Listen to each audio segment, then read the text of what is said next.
Que o olhar amoroso de Maria de Nazaré encontre abrigo nos nossos corações cansados de repetições inócuas. Sabe, fazer sempre a mesma coisa e não redundar em nada, é porque nós ainda não observamos que o objetivo da nossa existência, da nossa encarnação, é a nossa mudança de comportamento. Não dá para fazer sempre a mesma coisa esperando resultado diferente. Eu não perdoo. Não adianta. Não adianta. Fez comigo uma vez só. Senhor, tem misericórdia do meu erro. Não vai dar certo. Não há compatibilidade, não é? Porque a proposta do Evangelho de Jesus é de que você ofereça aquilo que você mais necessita para o outro. Se eu preciso de compreensão, de entendimento, de amparo, então eu tenho que compreender, eu tenho que amparar, eu tenho que estar presente na vida do meu semelhante. Porque é a lei, como diz a prece de São Francisco, e a gente esquece, é dando que se recebe. Nós, maioria das vezes, nós esperamos o movimento ao contrário. Não, primeiro, se alguém me compreender, eu vou pensar na possibilidade de compreender o outro. Não vai dar. Não vai dar. Essa casa, que é destinada à orientação de Francisco de Assis, é uma casa que destitui a gente da visão do imediatismo. São Francisco, ele sempre colocou nas suas pregações a necessidade de nós estarmos sempre atentos para que se cumpra na gente a vontade de Deus, não a minha vontade. Ainda temos dificuldade dessa compreensão, porque eu quero que seja do meu jeito. Gente, sai dessa, não vai dar certo. Eu falo repetidas vezes, porque quando o ensinamento ele é bom, ele é coerente, é consistente, você tem que aplicar ele. Chico Xavier, um mentor da minha casa, ele deixou um ensinamento que o primeiro passo para a nossa vida dar errada é querer que todo mundo te aceite. É o primeiro passo. E o segundo passo é que você aceite todo mundo. Não vai dar certo. Não vai dar certo. A gente não tem esse nível de compreensão ainda. Eu quero que as coisas aconteçam segundo a minha vontade. Quando não acontece, sabe o que ocasiona? Que está na página sobre a indulgência, o rigor. Recentemente, um benfeitor espiritual deixou uma frase para a gente. Sérgio, deu uma complicação. Deu uma complicação. Porque a espiritualidade tem esse hábito, né? Eles trazem algumas pérolas e você fica remoendo aquilo todo santo dia. O benfeitor falou assim para a gente: toda exigência denota uma inferioridade moral. Ele não deu margem. Isso aqui pode, isso aqui não. Não, toda exigência. Eu quero que seja assim, pronto, já classificou que meu comportamento moral ainda está muito aquém daquilo que eu necessito ser.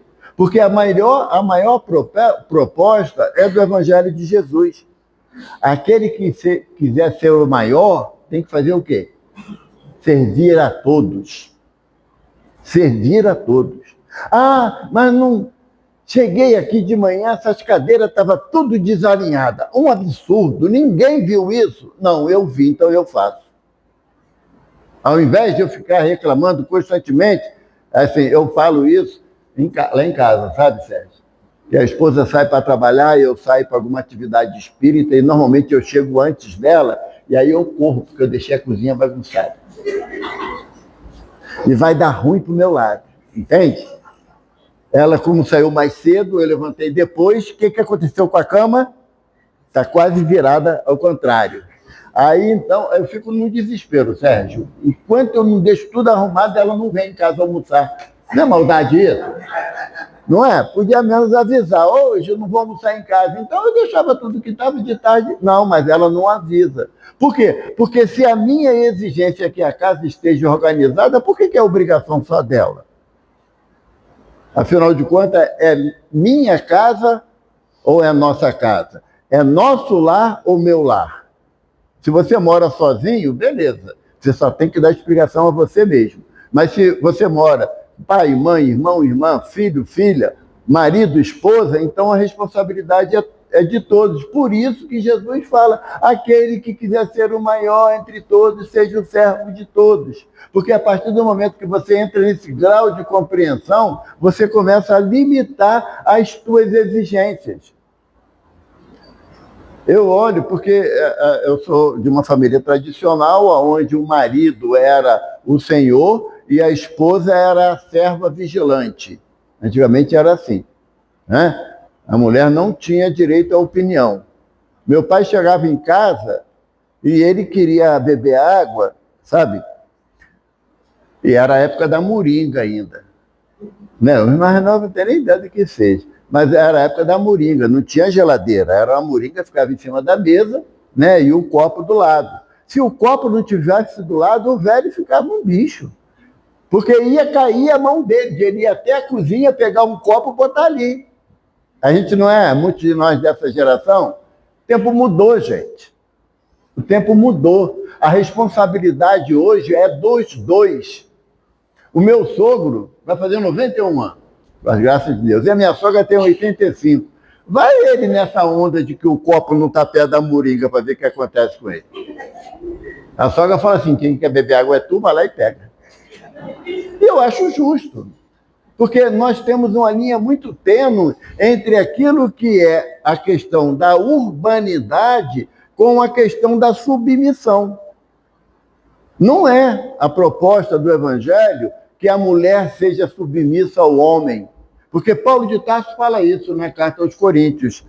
Esposa, sejais submissa aos vossos maridos. Maridos, respeitem as vossas mulheres. Essa parte ninguém leu. Só lê a primeira parte, da mulher ser submissa aos seus maridos. Mas os maridos respeitarem o respeito parte por quê? Na colaboração das tarefas.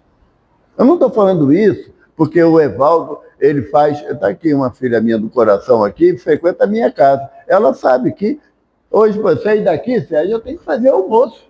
Então não vai me prender na conversa quando terminar. Porque se a esposa está trabalhando, eu estou em casa, não é? Meu sogro está lá, não tem mais condições de ir para a cozinha. Quem é que tem que ir? Ela vai chegar em casa 1h da tarde para almoçar 1h15? Não vai dar tempo, vai dar tempo? Não vai. Então, essa colaboração é que nós temos que aplicar na nossa vida hoje. Porque se você chega aqui no centro, eu amo o GE, eu amo de coração, mas você não passa uma vassoura no chão? Não lava um copo que está sujo? Que amor é esse?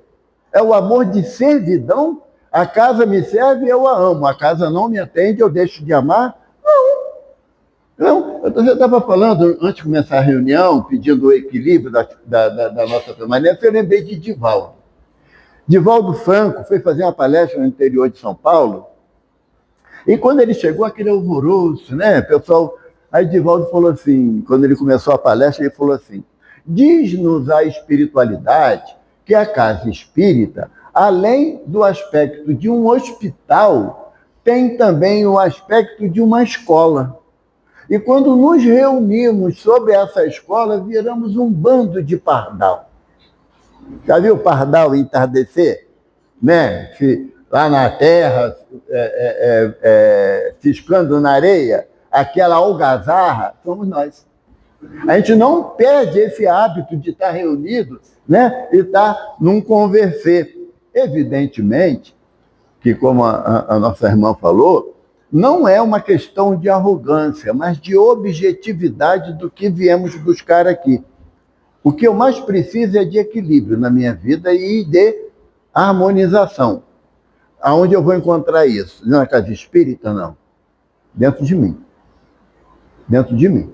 Se eu não busco me harmonizar, se eu não busco me equilibrar, quando eu venho com esse desejo, a espiritualidade ativa da casa proporciona um aumento dessa vontade, mas não pode me dar harmonia e equilíbrio se eu não estiver com esse desejo íntimo.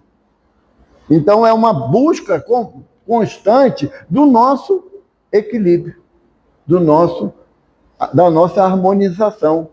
Faça por ti e o céu te ajudará. É o que Jesus nos fala. Eu estou muito conturbado. Senta na cadeirinha, fica em silêncio, entre em prece, pede ajuda à espiritualidade que não nos faltará. Mas eu estou desequilibrado e desequilibro quem está do meu lado. Estimulo a falar alto, a esbravejar. Então eu não estou colaborando com a minha harmonização, estou colaborando para desarmonizar o ambiente. É nesse sentido que a gente deve entrar na casa, no salão de palestra, e buscar o silêncio para ouvir a voz da espiritualidade que deseja nos amparar. A proposta da conversa de hoje é uma das encrencas do Evangelho. Eu falo que Jesus tinha muita dificuldade de querer a coisa fácil, sabe? E Jesus fala a coisa com simplicidade, mas com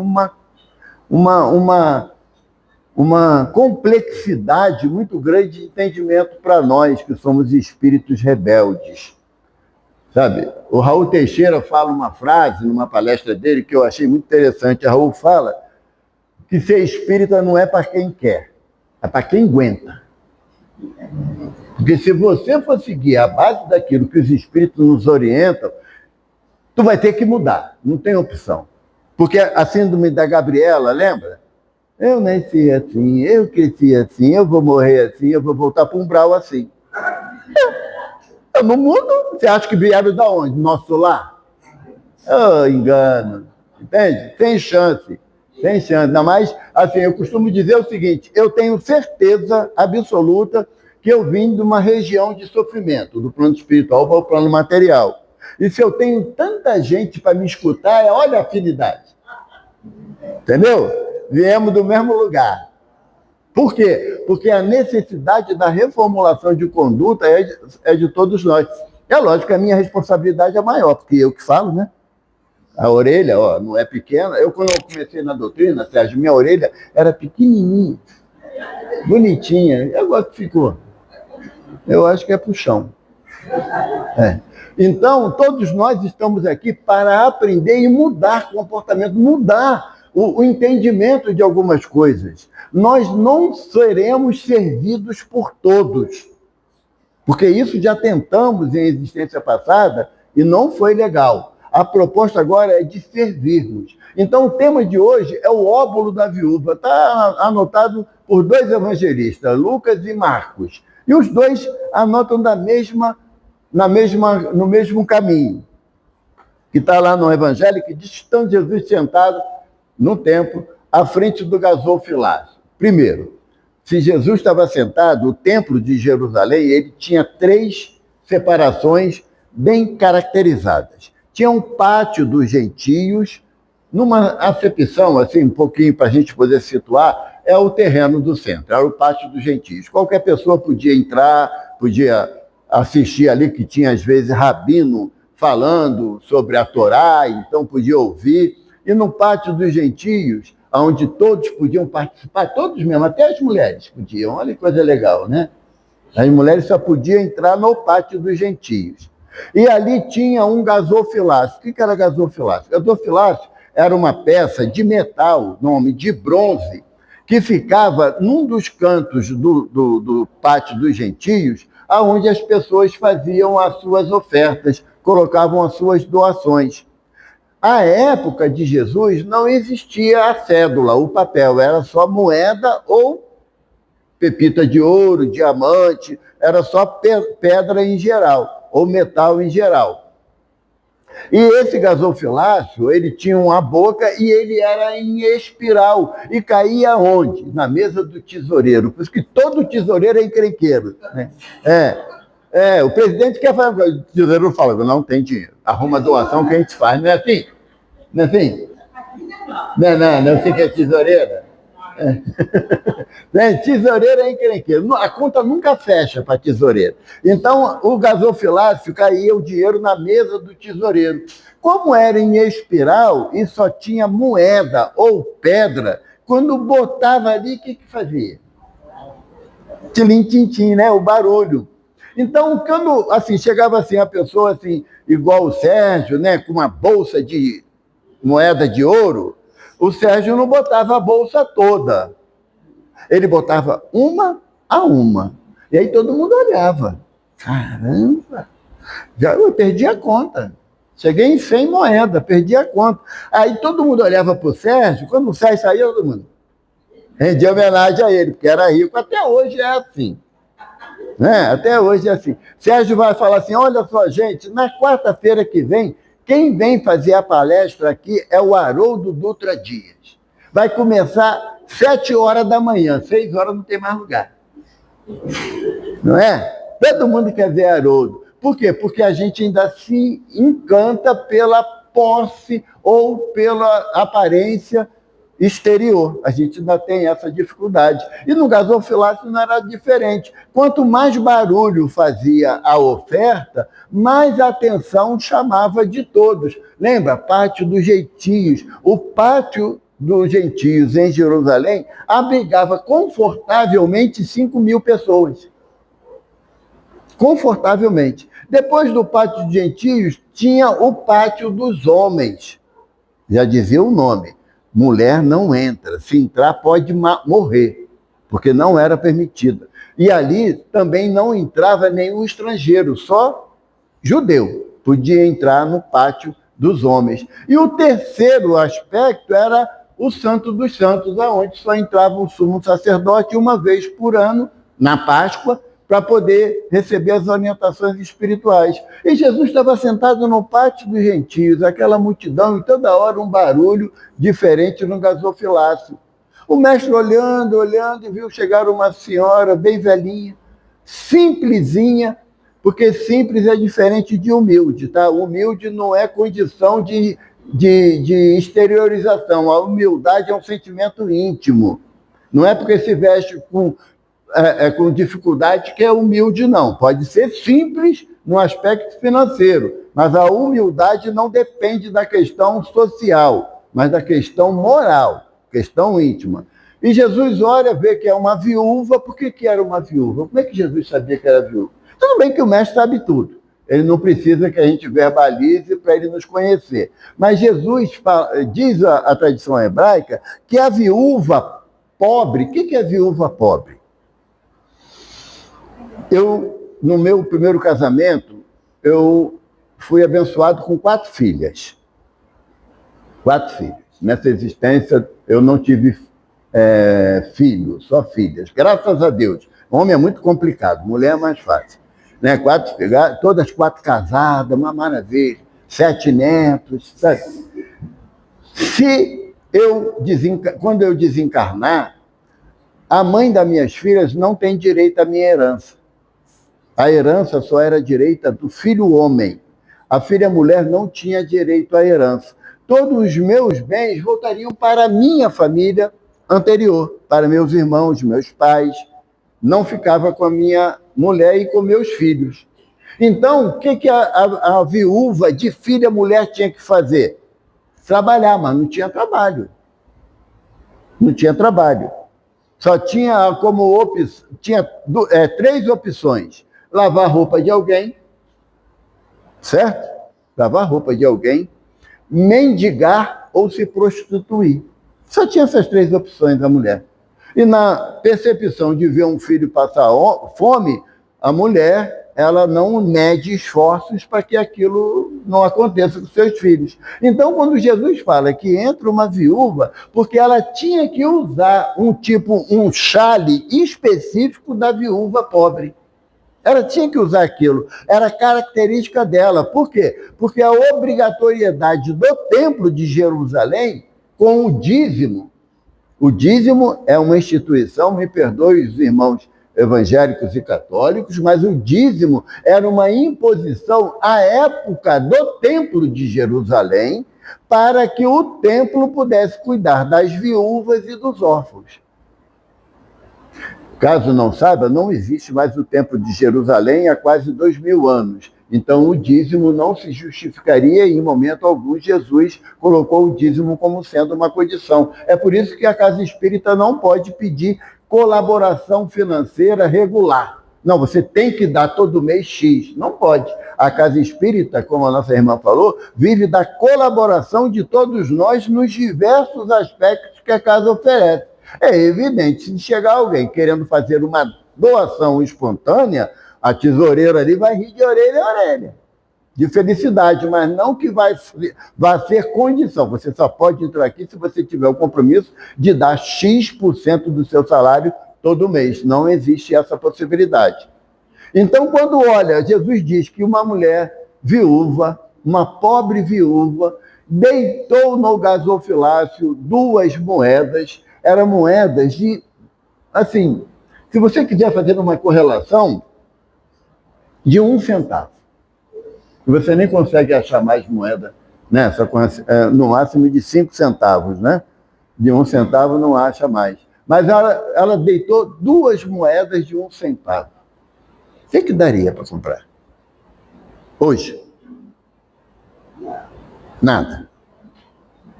Mas Jesus fala que ela deu tudo o que tinha. Essa frase do mestre, de dar tudo o que tem, não é o valor, mas a intenção de dar aquilo que para você é o máximo que você reúne. Quando nós chegamos aqui na casa e na nossa prece íntima, a gente pede a Jesus que eu seja usado pela espiritualidade naquilo que for necessário. Naquilo que for necessário, eu estou dando tudo que eu tenho. Eu estou dando tudo que eu tenho. Porque se eu chegar aqui e falar assim, Senhor, que eu possa trabalhar no passe para ajudar meu semelhante, você não está dando tudo que tem, você está condicionando que você quer dar a parte que o passe lhe proporcionar. Mas quando você entra aqui e fala no teu íntimo, Senhor, que eu possa ser útil a todos aqueles que aqui chegarem, eu estou dando tudo que eu tenho.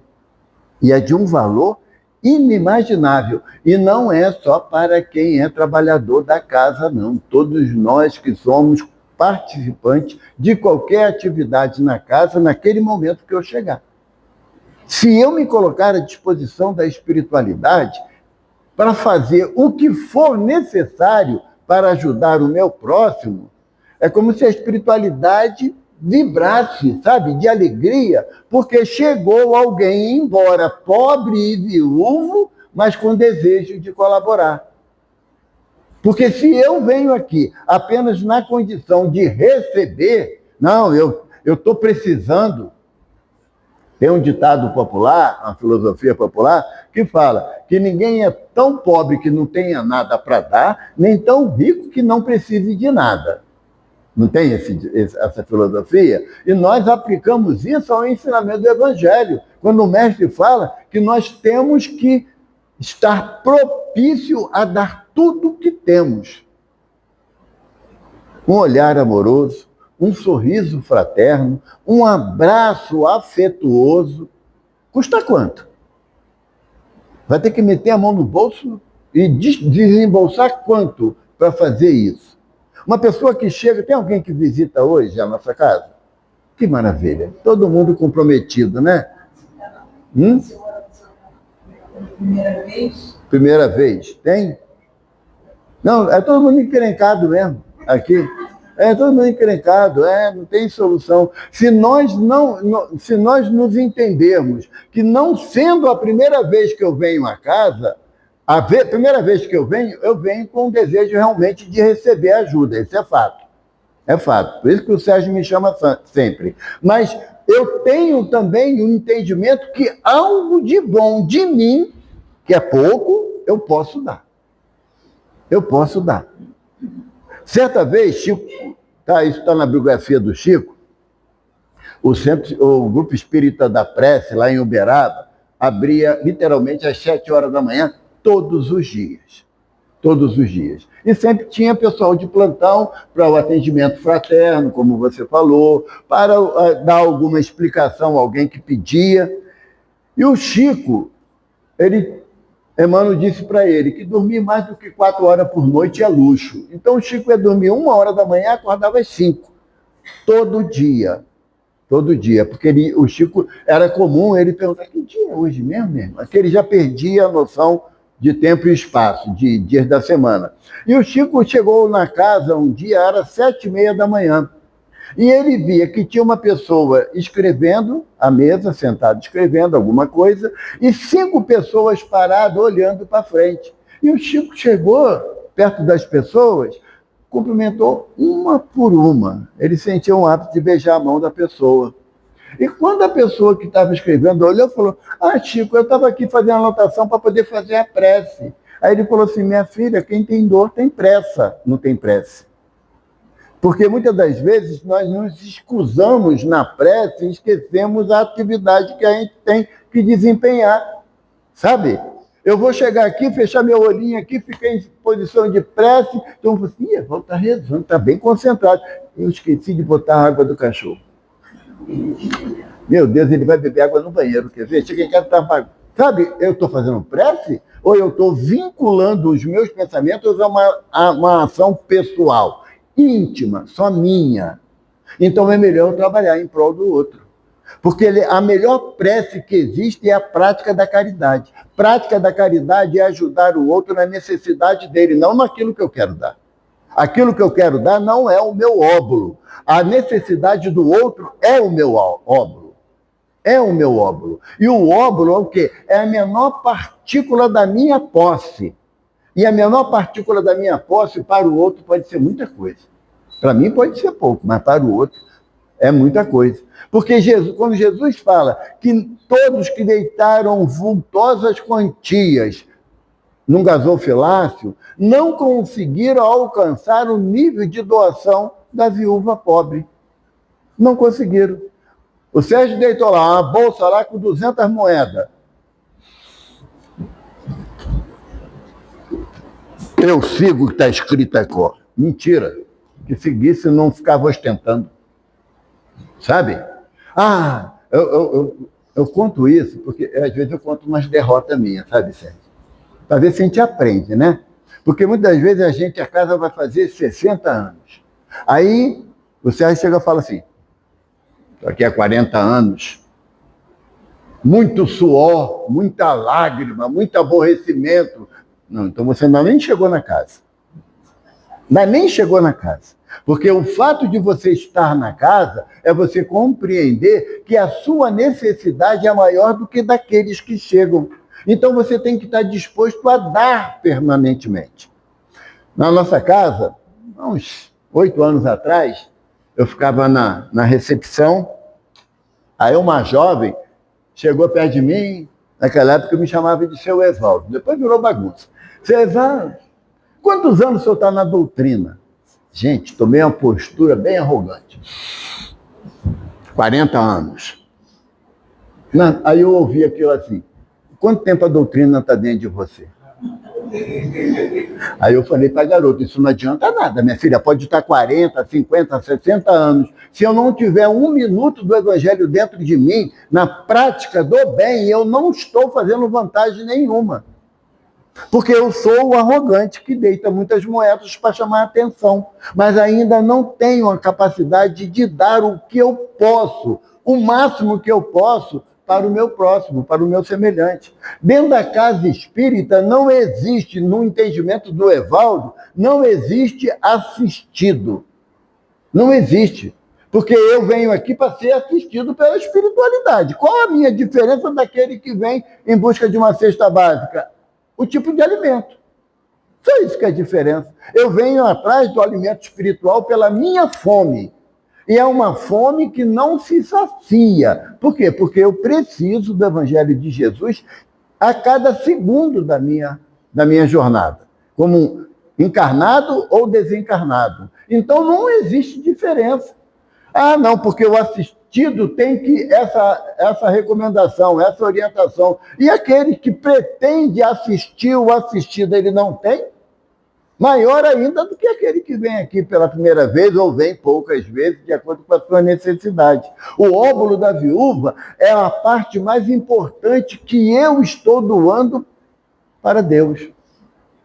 É a parte mais importante. Porque nós costumamos, muitas das vezes, de forma indevida, demonizar o dinheiro. Ainda mais quem não tem dinheiro. Então, fala mal dos ricos direto. Não é assim? Não é? Kardec fala aqui, a pessoa diz que se eu tivesse muito dinheiro, poderia ajudar mais. Dr. Bezerra conta o espírito Manuel Filomeno de Miranda, diz que Dr. Bezerra estava numa reunião com a equipe de trabalho dele e um determinado irmão, com muitas horas de trabalho no bem, chegou para o Dr. Bezerra e falou: Dr. Bezerra, eu gostaria de pedir ao senhor que o senhor patrocinasse o meu retorno à carne. Eu queria reencarnar. E nessa proposta, doutor, de reencarnar, eu gostaria que estivesse na minha ficha reencarnatória abrir um orfanato para abrigar crianças desvalidas. O senhor apoia o meu desejo? Dr. Bezerra falou assim para ele: meu filho, o desejo de prática de bem é sempre louvável em todo o coração. Mas por que você não pede para estar na sua ficha kármica auxiliar os orfanatos que já estão abertos e precisam de colaboração? Por que você quer abrir um orfanato se na cidade que você vai reencarnar já existem tantos orfanatos que lutam à míngua para conseguir o alimento para as crianças? Porque a gente só quer ser top de linha, sabe? A gente não quer vir lá para poder dar 2 moedinhas. Porque abrir um orfanato é fácil, juridicamente falando é. Manter o orfanato que é o grande problema. Porque se chegar alguém aqui agora e dizer que tem um orfanato aqui na Sulacap, que está precisando de colaboração, R$1 de cada um, a gente vai cutucar o bolso e vai dar R$1. Mas se ela voltar amanhã e pedir mais R$1, tu vai falar: de novo? R$1. A gente vai questionar. Está parado o carro no sinal. Vem um menino com bala. O que a gente faz? Bom dia, meu filho. Que eu posso te ajudar ou fecha o vidro correndo? E finge que não está vendo. Olha para o lado. Espera alguém buzinar para dizer que o sinal abriu. Óbolo da viúva, gente. Um dia eu passei uma vergonha danada, sabe? Eu parado no sinal lá na freguesia, que eu moro na freguesia, tinha saído da linha amarela, parado lá esperando abrir o sinal. Aí vem, Belinha estava comigo. Vem um menino, aí o menino fazendo malabares. Quando ele chegou perto do meu carro, eu abri o vidro, dou bom dia normalmente, ou boa tarde. Ele veio e falou assim: tio, quero nada não, é que hoje é meu aniversário. Saí do carro, dei um abraço nele, porque eu não tinha trocado nenhum mesmo, não tinha. Dei um abraço nele, o outro falou assim: eu também quero. Abraço, gente. Um abraço. Será que isso custa tanto? Será que todo mundo que eu vejo na rua em condição de pedir auxílio é bandido? É assaltante? Será? Será que eu não tenho o olhar da pobre viúva e o óbolo? Será que eu não tenho? Jesus não está falando do templo, não, gente. Ele está usando o templo como metáfora, mas ele está falando do nosso dia a dia, sabe? Do nosso dia a dia. Eu estava fazendo palestra uma vez numa casa lá na Barra, casa cheia, e aí eu peguei e falei assim, perguntei assim mesmo, eu falei: quem aqui deu bom dia para o porteiro quando saiu de casa?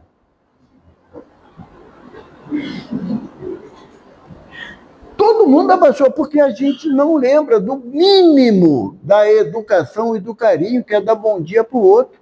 Às vezes a gente sai do nosso portão, o vizinho, a vizinha, já está tomando conta da vida dos outros. Né? Denegrir, a gente sabe em qualquer momento do dia. Agora, dar um bom dia. É caro isso? Custa quanto? O benfeitor uma vez falou para nós que se você tiver o hábito de dar bom dia, possivelmente aquela pessoa será o único desejo de bom dia que ela vai receber, seja o teu. Um único. Porque a vida é tribulada, a vida é corrida. Mas Jesus quer que a gente pare, porque naquela multidão de pessoas, o mestre viu uma única pessoa fazendo um ato que para todos os restantes era irrisório, era irrelevante. Mas o mestre, o que Jesus está falando? Eu olho os detalhes, sabe? Eu olho os detalhes. Que bom! Pô, o seu José deu bom dia para o vizinho que ele conhece há 40 anos, mas nunca deu bom dia para ele. É os detalhes, é as pequenas coisas. Porque nós queremos, muitas das vezes, e eu já falei isso há algum tempo atrás, né, que, eu quero, será que eu vou lá no centro hoje? E eu tem psicografia? Recebe psicografia? Olha, eu sou adepto da frase do Chico, que o telefone toca de lá para cá. Porque, embora Kardec nos oriente que é possível fazer a invocação dos espíritos, mas a época de Kardec era uma, a nossa é outra. A nossa proposta agora é a prática da caridade, não a satisfação pessoal. Mas eu posso ir lá no centro? Será que vai ter uma psicografia? Pode acontecer, né? Porque é a espiritualidade que dirige a nossa tarefa. Não, mas eu não quero nada demais, não, só os 5 números da Mega Sena. Mas eu vou ajudar o centro, isso aí eu prometo. Característico de quem tinha muito dinheiro e não fazia nada. Sabe? Porque, fala sério, se você ganha a Mega Sena da virada, 1 bilhão, tu estava hoje aqui? Tá? O mais longe que eu fui foi em Nova Iguaçu. Eu, com 1 bilhão na conta, eu ia estar aqui fazendo palestra? Não seria hipocrisia dizer, não, isso não ia mudar a minha vida. Claro, a primeira coisa que eu esqueci era de vocês. Era a primeira coisa. Nem você, Belinha, entrar na fila. Deve ficar também esquecido. Ia. Posso fazer, não? Graças a Deus, né? Valeu. Entende? Porque nós temos que ser realistas. Nós, às vezes, queremos nos comprometer com uma postura que a gente sabe que não vai ser real. A gente sabe. Quando a gente era jovem, o sonho da gente era encontrar ou o príncipe encantado ou a princesa encantada, não era?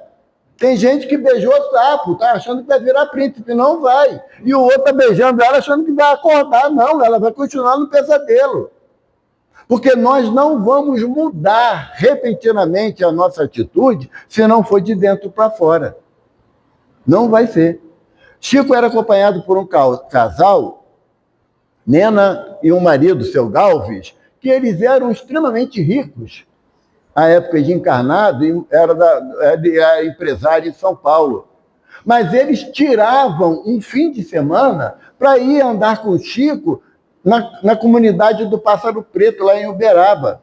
E ela colocava a roupa mais simples que ela tinha para ir. E ainda assim era destaque naquela comunidade, porque se a pessoa está com chinela havaiana, você vem com uma sandália não sei de quando, a pessoa faz uma diferença danada. Mas ela estava dando o óbolo do coração dela, que era o tempo dela. Jesus não está olhando para a quantidade... Até que hora que a gente é mesmo? Eu sempre esqueço. 10h15. Me avisa? Tem papelzinho, né? Eu tenho uma bronca desses papelzinhos. Vou mostrar para o povo. Ó. Sabe o que eu fiz lá na nossa casa? Dei ideia, Sérgio? A plaqueta fica lá com a última pessoa sentada. Sempre tem um trabalhador no final, né? Aí ele aponta de lá. Ninguém vê, só o palestrante. Quando é minha vez, eu cagueto. Tá lá, ó. Tá dizendo que acabou a hora. Entende? Mas o casal Nena, eles ofereciam o que eles tinham de mais simples, que era o tempo deles. Quando Jesus fala do óbolo, gente, tira a ideia do dinheiro. Embora o dinheiro seja necessário na nossa existência, sem ele a gente não vive mesmo, não há possibilidade, mas não é só a doação do dinheiro que é importante numa comunidade religiosa que estuda o Evangelho. Não é, gente. É o desejo do bem, sabe? É você chegar aqui no GE com uma dor no coração, mas fazer uma prece por aquele que está chorando, sabe? É você esquecer de você. A proposta de Jesus, aquele que quiser vir após mim, negue a si mesmo. Negar a mim mesmo é abrir mão dos meus quereres. Sabe? Não, comigo tem que ser assim. Não, o Evangelho me propõe diferença. Eu tenho a necessidade de usar o Evangelho como roteiro da minha caminhada. Tem uma parte do Evangelho, no final já da trajetória do Mestre, ele fala, e de 2 a 2 anunciar o meu Evangelho. Hoje, os estudiosos mudaram o tempo do verbo. Não é mais o imperativo, agora é o gerúndio, indo 2 a 2 anunciar meu evangelho. O que é que Jesus está me propondo? Que a minha conduta na rua, em casa, no centro, seja a luz do evangelho de Jesus. Porque enquanto eu insistir de ter dupla personalidade, não, no templo eu sou bem agradável, fraterno, amigo lá fora é o bicho solto, eu ainda não compreendi a mensagem do Evangelho. Eu ainda estou querendo ostentar no gasofilácio a minha possibilidade de doação. Fui uma casa espírita certa vez, lá em Campo Grande, e tinha um irmão na porta, quando você chegava, ele perguntava se você queria um passe. No portão. E eu perguntei por quê. Porque a proposta não é essa da doutrina. A proposta da doutrina é que o passe ele é o complemento de uma ação anterior, que no nosso caso é o estudo.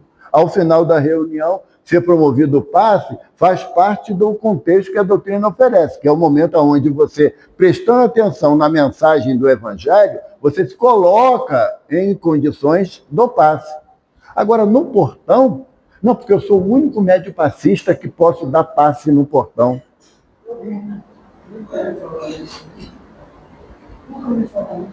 Eu também não tinha ouvido, não. Aí eu falei para ele assim, me dá tua mão aqui. Eu fiz uma prece para ele. Jesus tenha misericórdia de todos nós que ainda temos arrogância em nosso coração de esquecer que tu és o eterno doador do bem. Sem você, Jesus, nada podemos. Minha cara. Então, é um processo obsessivo, sem dúvida, que o irmão estava passando. E não há... não está dentro da casa espírita? Dentro da casa espírita. Nós vamos passar por processo de obsessão espiritual, sim. Aí ele foi lá para dentro, mas teve um choro compulsivo, Sérgio. Porque o desejo dele era do bem, não era um desejo, sabe, ruim, não, mas a forma que não estava correta. Então não é você deitar dinheiro no gasofilácio que está tudo resolvido, não. É a intensidade do bem que você quer ao próximo, é que vai ser notado pela espiritualidade, não a forma como você verbaliza. Dar o óbolo da viúva, todos nós podemos, embora não sejamos viúvos na acepção jurídica do termo, mas nós somos viúvos da nossa ânsia de viver o Evangelho. Porque em existência passada, não esqueça que a Igreja de Jesus, o que é a Igreja de Jesus? A prática do bem é considerada como a esposa que almejamos. E se nós ainda não temos essa prática da caridade no nosso íntimo acentuado, é porque nós já estamos viúvos. E ansiamos para que a noiva, que é a prática da caridade, ressurja na minha vida, para que eu saia da condição de viuvez e consiga levar a prática da caridade aonde eu transitar. Esse é o óbolo da viúva, não existe outro. Jesus nos abençoe.